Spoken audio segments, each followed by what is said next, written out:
the blueprint on the table. The coffee had gone cold without me noticing. I was sitting at the kitchen island with a set of elevation drawings spread across the granite, the Hendricks Commission, a modest 3-bedroom in Worthington that had somehow consumed 6 months of my life, and at some point, the mug had stopped steaming and I hadn't touched it. The house was quiet in that specific Saturday morning way, Lily's cartoons a low murmur from upstairs, Claire's shower running in the master bath. A normal sound. A domestic sound. The sound of 11 years of accumulated Saturday mornings. My name is Daniel. I'm 42. I design houses for a living, which has always struck people as either poetic or ironic, given that the building I understood least was the one I lived in. I pulled the mug toward me and drank the cold coffee without grimacing, the way you do when you've been doing something unpleasant for so long it stops registering as unpleasant. Then I heard the shower cut off, and a few minutes later Claire came downstairs in her robe, hair wrapped in a towel, moving through the kitchen with the practiced ease of someone who belongs completely to a space. "Still at those?" she asked, not looking at the drawings. "Still at those," I said. She poured herself coffee, leaned against the counter, checked her phone. She was 39 then, and still struck me as beautiful in a way that had surprised me at 28, when we met at a gallery opening neither of us had particularly wanted to attend. HR manager, good instincts about people, a laugh that arrived unexpectedly and left the room brighter. That's who I thought she was. I had been building that image, brick by careful brick, for 11 years. The thing about being an architect is that you're trained to notice structural integrity. Load-bearing walls. The places where stress accumulates invisibly. You learn to read buildings the way some people read faces, looking for the hairline crack that the surface hasn't reported yet. I tell you this not to suggest I was perceptive. I tell you this because I was exactly the opposite. I looked at my own life the way a builder looks at his own house. Too close, too familiar, too invested in believing it was sound. Claire set her phone face down on the counter. It was such a small thing. She'd always left its screen up before. I noticed it the way you notice a painting slightly crooked on a wall, a flicker of wrongness that the brain immediately smooths over, because rehanging it would mean admitting something shifted. "Marcus called last night," she said, refilling her mug. "He wants to do dinner next week. The 4 of us. Marcus. My best friend since graduate school, the one who'd been at our wedding, who drove to the hospital the night Lily was born and waited in the corridor with a paper cup of terrible coffee, who had built furniture with me in the garage on summer weekends while Claire brought us beers and Lily toddled between our legs. Marcus, 44, project manager at a construction firm downtown. The kind of man you'd describe as solid. Dependable. The man you'd trust with your house key and your daughter and the alarm code, all of which he had. "Sure," I said. "Tell him Thursday works." Claire smiled. Set her phone in her robe pocket this time, not on the counter. I looked back down at the Hendricks drawings. The coffee tasted like nothing. Later that afternoon I was in the garage reorganizing lumber when I found a receipt wedged between 2 boards. A restaurant I didn't recognize, a Tuesday in February, $43, 1 month ago. I turned it over. Nothing on the back. I put it in my shirt pocket and told myself it was probably mine. I had probably taken Lily for lunch somewhere. I probably just didn't remember. By evening I had convinced myself completely. That was the first thing I should have trusted and didn't, not the receipt, the fact that I needed to explain it away so quickly. The texture of normal. We had been, by most measures, a good marriage. I want to be honest about that, because it matters. We didn't fight constantly. We weren't cold to each other. We had dinner together most nights, helped Lily with homework, took a week in Asheville every summer, remembered each other's preferences. Claire took her tea with honey, not sugar. I couldn't sleep without a fan running even in February. These are the small fluencies of long intimacy, the evidence of actual attention, and we had them. So, I wasn't looking for trouble. I wasn't a suspicious man by nature. If anything, my flaw was the opposite. I was a man who had decided, somewhere around year 4, that the structure was sound, and stopped inspecting it. The dinner with Marcus was on a Thursday. His girlfriend at the time, a quiet woman named Petra, a dental hygienist, who had been in the picture for about 8 months, cancelled last minute. So, it was just the three of us at Barton, the Italian place on High Street where the booths are deep and the wine list is longer than the menu. Marcus was in good form. He just won a significant contract, a mixed-use development on the east side, and the satisfaction of it was visible in how he carried himself, that particular ease of a man who has just confirmed his own estimation of himself. He ordered a second bottle of Barbera without asking, which Claire didn't object to, and for a while the conversation flowed through work and Lily's school and the Hendricks project and all the texture of shared ordinary life. Then Marcus said something I filed away and forgot until much later. "I think people make too big a deal of loyalty," he said, pouring. "Like it's some absolute thing. Life's messier than that." It was abstract. Philosophical. The kind of statement that sounds like wine-loosened wisdom at a dinner table. Claire tilted her glass and said, which I took for agreement. I said something about context mattering. We moved on to dessert. I didn't ask what he meant. Not because the comment didn't snag on something, it did, but because asking would have changed the temperature of the evening. I chose warmth over clarity. That was a choice. I made it consciously, and I called it being a good host.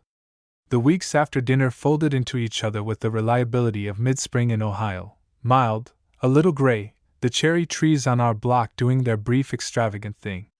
Claire was working longer hours, which she attributed to a restructuring at her company. New HR software rollout, she said. Compliance deadlines.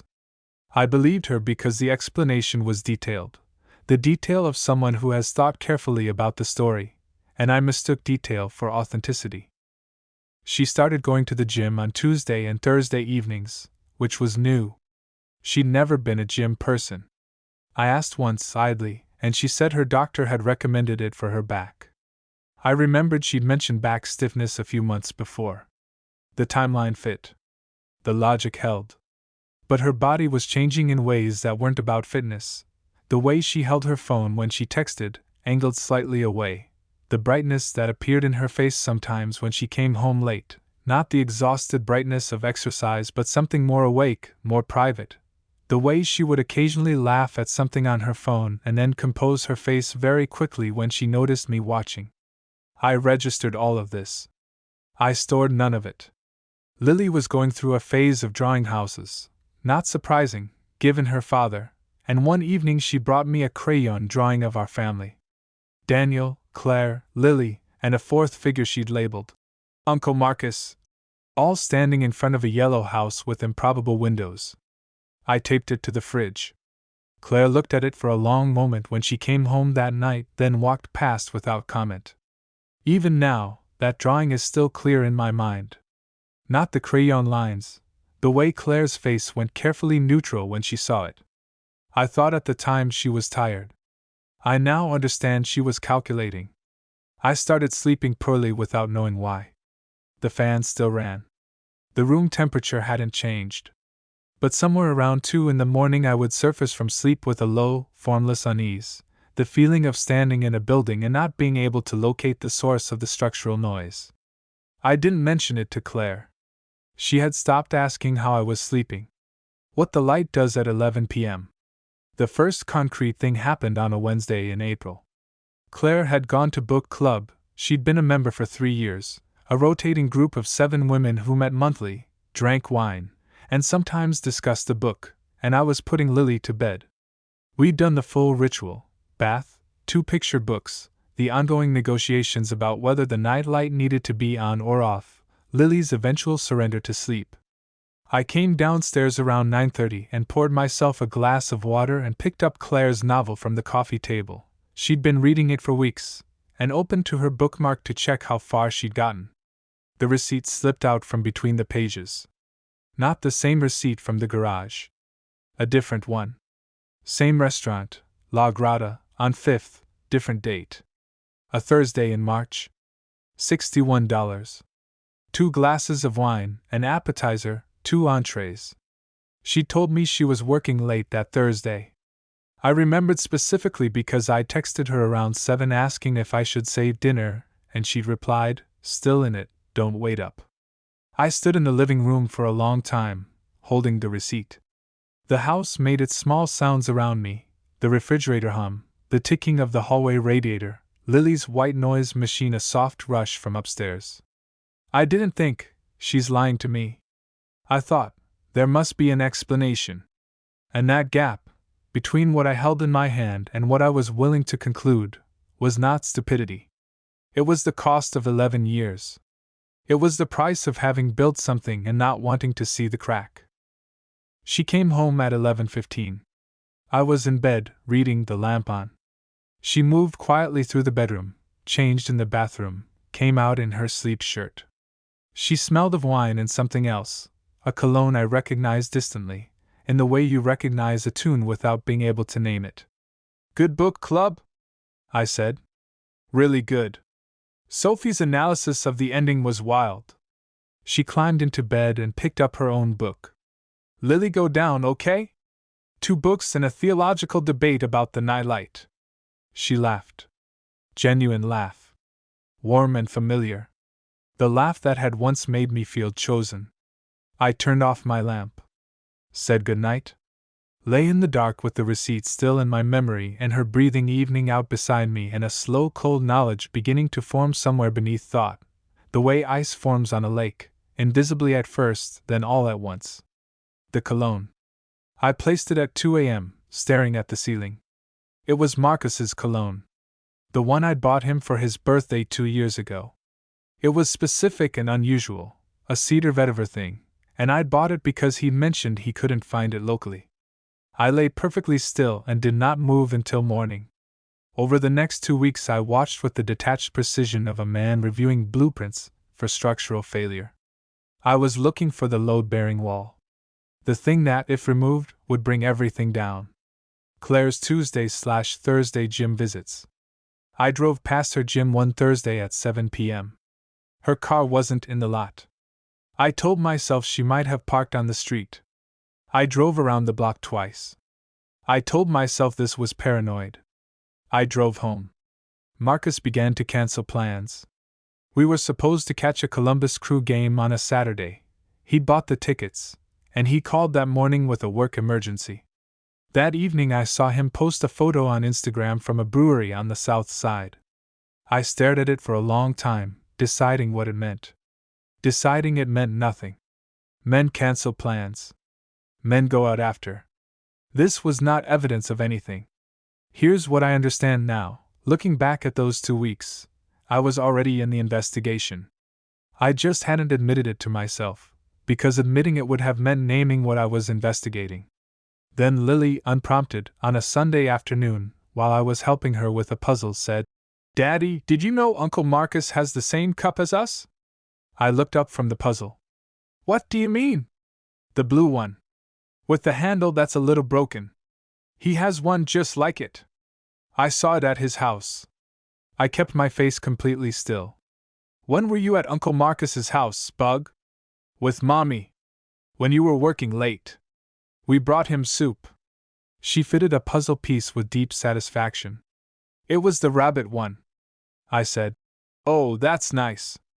I said it in the voice of a man who has just had something confirmed that he had not been willing to confirm for himself.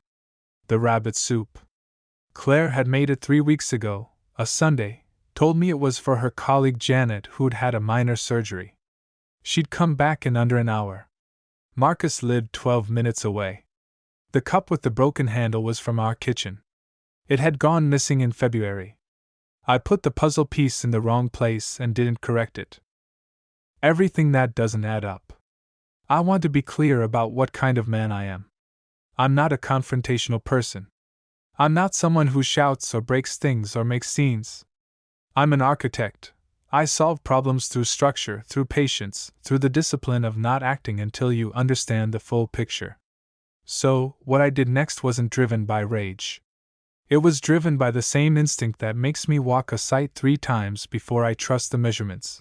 The understanding that what you see on the surface almost never tells you the whole story. I opened a free email account from a library computer on a Monday afternoon, which felt absurd and necessary in equal measure. I told no one. I bought a cheap prepaid phone at a CVS on Morse Road and paid cash. I kept it in my car, in the gap between the driver's seat and the center console, and I felt slightly sick every time my hand touched it. What I found in the first week was mostly negative space, the shape of an absence.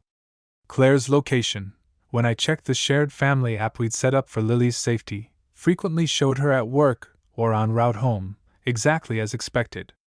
But on 2 Tuesday evenings it showed her at an address on Brighton Road I didn't recognize. I drove past on a Wednesday afternoon. A row of renovated brick townhouses. Marcus's development firm had finished a renovation project in that area 6 months ago. I knew because he'd mentioned it over dinner.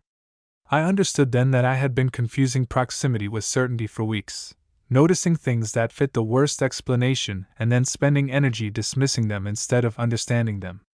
That's not logic. That's a very specific kind of fear dressed up as reason. I checked our joint bank account next. I wasn't sure what I was looking for until I found it. A series of small Venmo transfers over 4 months, $800 total, all sent to a contact labeled simply GC. I didn't know who GC was. Claire handled our household finances. I'd been grateful for that for years, because I hated administrative paperwork, and she was organized and precise. Now I stared at this tidy competence and understood it differently. I hadn't been unburdened. I'd been excluded. I ran a secondary search on the transfers and found that GC was a Venmo handle belonging to a woman named Grace Chin, not a name I recognized. I spent a day and a half convincing myself this was innocent before I searched Grace Chen's Instagram and found her tagged in a photo with Claire from January, a birthday dinner. I expanded the photo.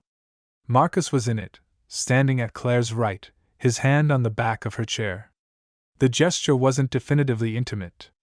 It was the gesture of a man who is used to being at that woman's right side.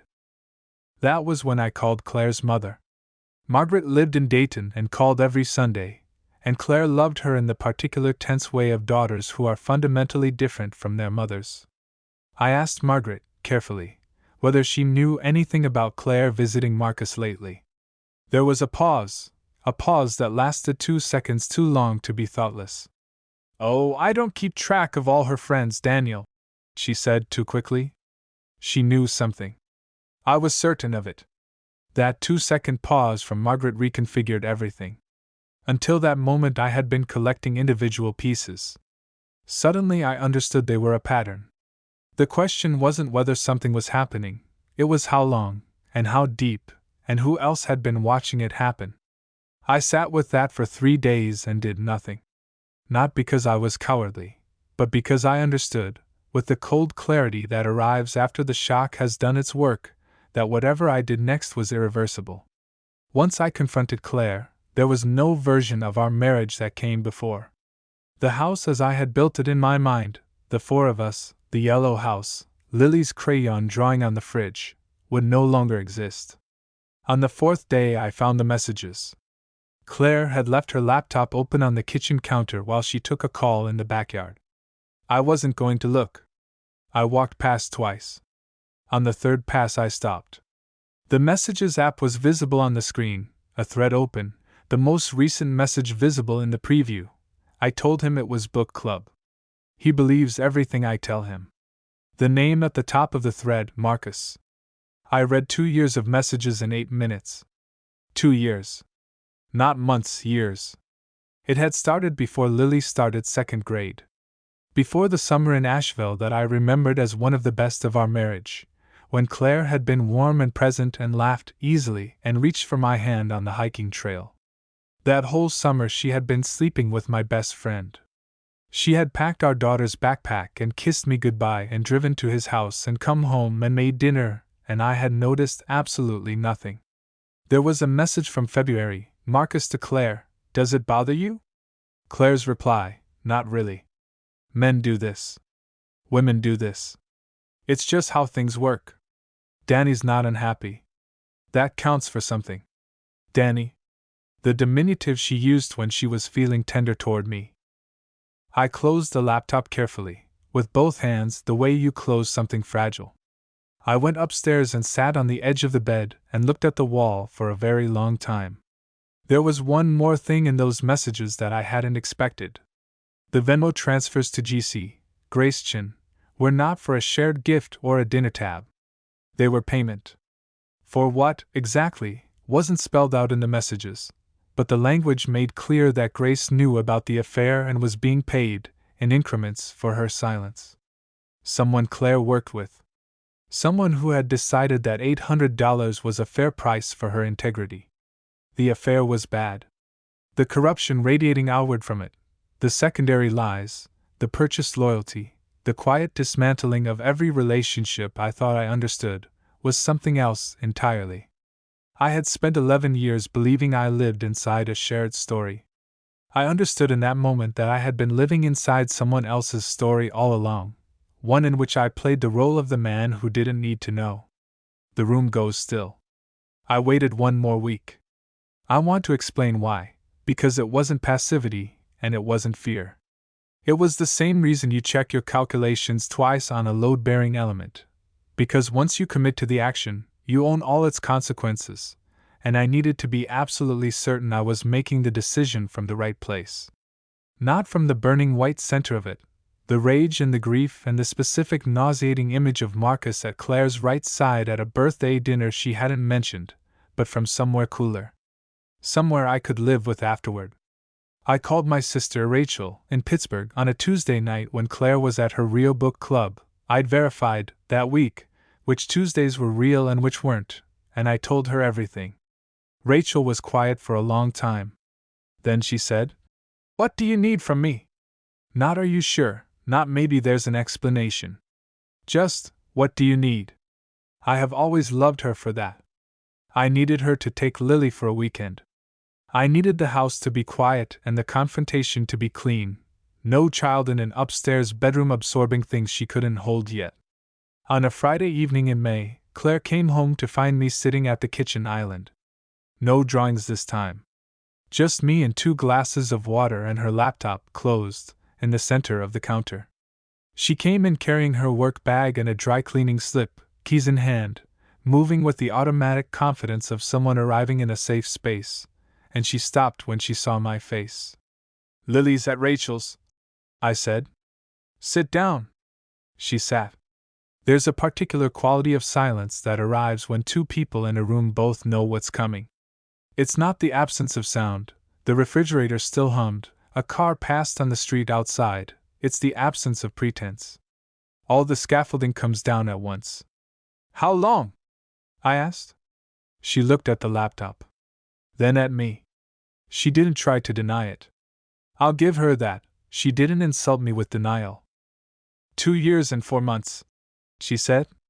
The number arrived and settled. I had hoped for something smaller. I had hoped there was a version of this that was shorter, more contained, more forgivable in its dimensions. "The messages," I said. "The part about how it's just how things work. Men do this. Women do this." I looked at her steadily. "Did you mean that?" She was quiet for a moment. Then, "I said that to Marcus. To make it make sense. Did it make sense to you?" Another silence. Longer. "I don't know what I believed," she said.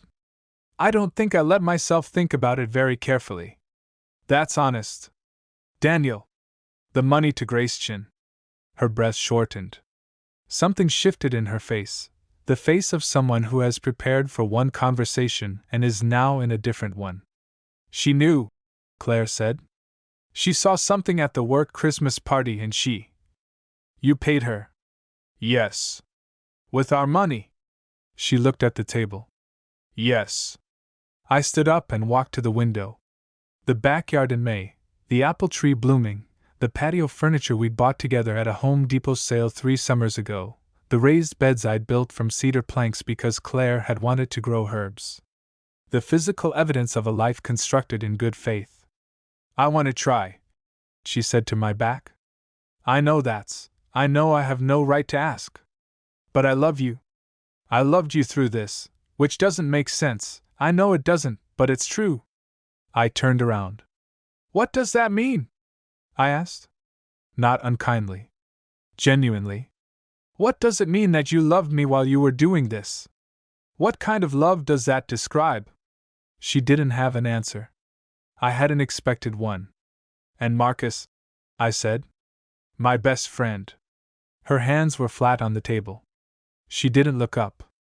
I don't have anything to say about that, she said quietly. There's nothing I can say. No, I agreed. There isn't. We sat across from each other for a long time after that. At some point I got up and poured the water out and rinsed the glasses and set them on the drying rack. There was something almost unbearably ordinary about the sound of water running in the sink. 11 years of ordinary moments, leading to this one, which was also, in its way, ordinary. 2 people at the end of something, in a kitchen, with the refrigerator humming and the apple tree blooming outside. I'll go to a hotel, I said. Tonight. I need some time before I know what I want to do. Okay, she said. Lily doesn't know anything. I'd like to keep it that way for as long as possible. Of course. I packed a bag with the efficient blankness of a man performing a necessary task. Clothes, toiletries, my laptop. I stood in the bedroom doorway for a moment and looked at the room, our room, the room where our daughter had climbed between us on Sunday mornings for 8 years. And then I picked up my bag and walked downstairs and through the kitchen and out the back door, past the apple tree, to my car in the driveway. I had imagined this kind of confrontation many times in my worst insomniac hours. The shouting, the collapse, the theatrical breaking point that grief is supposed to deliver. What I hadn't imagined was the quiet, the almost formal quality of it. How composed I could be in the middle of something that was simultaneously the worst thing that had ever happened to me. I sat in the parked car for a while. The street was empty. The apple tree was visible through the windshield, its white flowers pale in the porch light. I started the car and drove. After the house is quiet. I spent 3 months trying to forgive her. I want to be as honest about this part as I've been about all the rest, because it's the part I'm least proud of and the most human. I didn't leave immediately. I moved back into the house after 2 weeks at a Marriott on I-71. Because of Lily, because of the logistics of shared parenthood, because some part of me believed, genuinely believed, that if 2 people had built 11 years of something real, the capacity to rebuild must exist somewhere in the wreckage. We went to therapy. Twice a week, a woman named Dr. Fairweather, who had a practice near Bexley and a particular gift for sitting with terrible silences without filling them. Claire was earnest in those sessions, I'll say that. She came prepared to be uncomfortable. She didn't minimize or deflect. She said things about her own psychology that cost her something to say. And I listened. I tried to understand how a person who loved their life could also hollow it out from the inside, what that required of the self, what it meant about the self's capacity for compartmentalization and self-deception. I tried to see Claire not as the woman who had betrayed me but as a person with a wound of her own, and there was a wound there. Something about her parents' marriage, about what she had grown up believing was normal, about the philosophy she'd expressed to Marcus that night. This is just how things work. She had believed it. Not cynically. She had built a worldview around it, probably before she ever met me. Understanding it didn't help me forgive it. That's what I couldn't reconcile. I could hold the explanation in one hand and the damage in the other, and they never balanced. Explanation isn't absolution. Understanding why a wall failed doesn't put the wall back. The breaking point was a Thursday evening in August. We were washing dishes together, a domestic intimacy we'd maintained through everything, because the routines were easier than the silences, and she said something about Marcus, some necessary practical thing about an object he still had of ours, and the sound of his name in our kitchen moved through me like a current of cold water. I set down the dish I was drying and said, I can't. She knew what I meant. She didn't ask. I've been trying, I said. I want you to know that. I've been trying as hard as I know how to try. I know, she said. But every morning I wake up and the first thing I think about is that it was Marcus. Not because of what it means about you and him, because of what it means about me. About how completely I trusted both of you. About how completely I was wrong. I looked at her. I don't think I can stop thinking about it. Not in the way that would make a marriage work. She nodded. Her eyes were wet, but she didn't cry, and I appreciated that. The dignity of not performing the grief that was also, genuinely, her grief. I'll contact a mediator, I said. For Lily's sake, I'd rather do this without lawyers if we can. Okay, she said. The mediation took 4 months. It was civil, in the way that two people who are fundamentally decent can be civil even in the dissolution of something they once built together. The house was sold.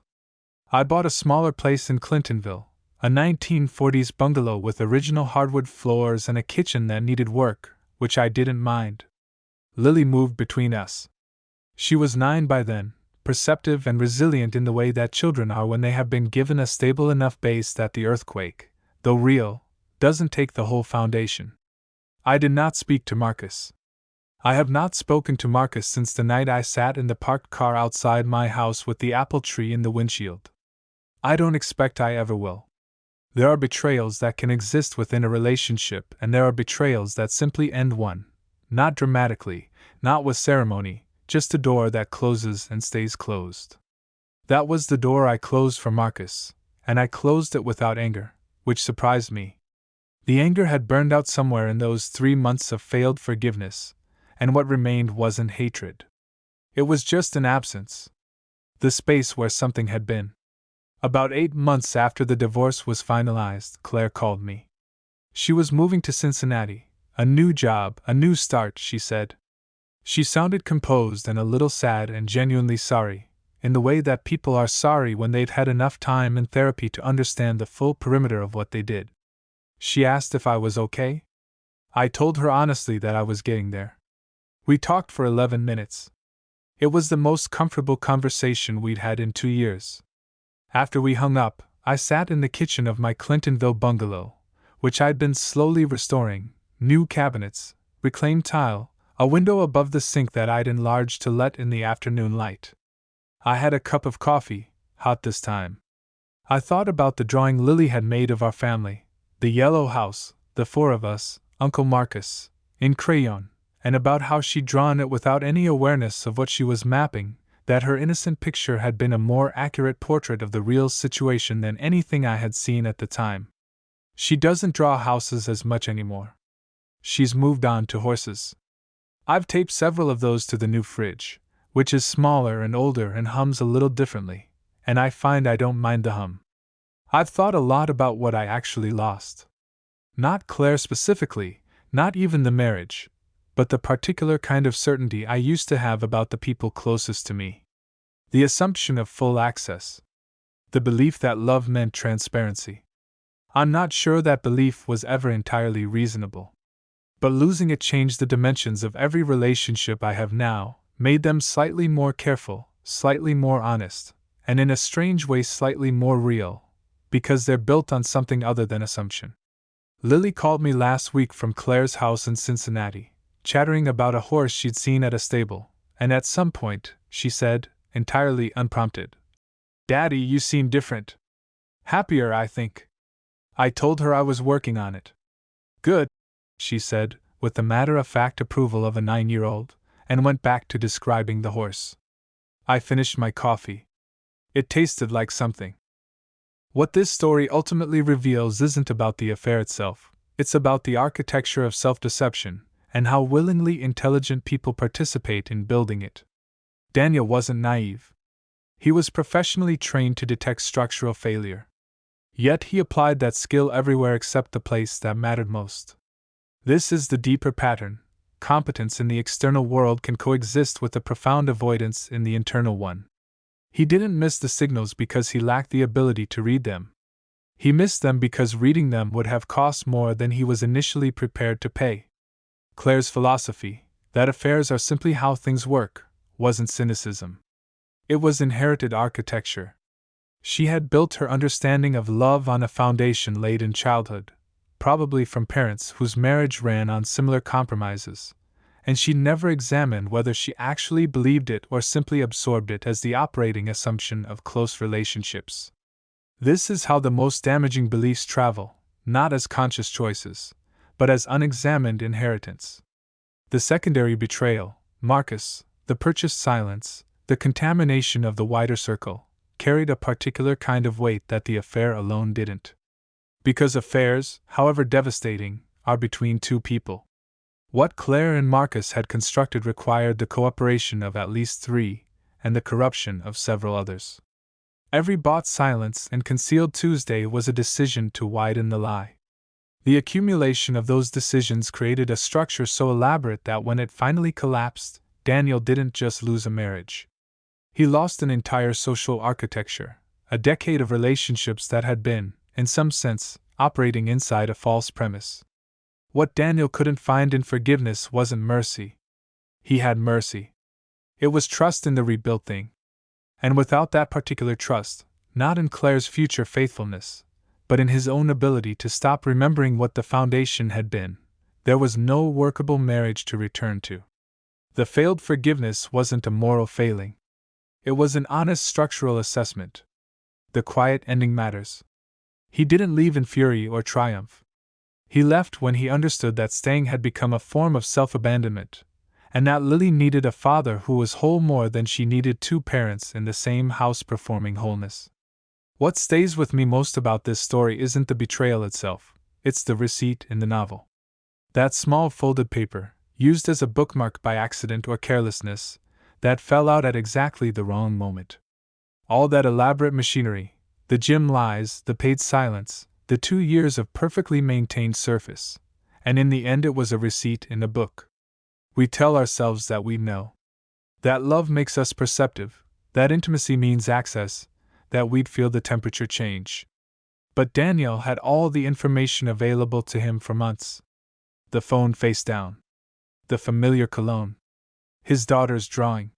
He had all of it, and he still needed a receipt falling out of a book before he started asking real questions. Why do we do that? Why do we work so hard to protect a version of reality we suspect is false? I think it's because dismantling the false version means standing, for a while, in nothing, and nothing is harder than something, even when the something is damaged.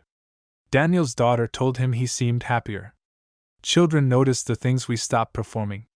That might be the most honest line in the whole story.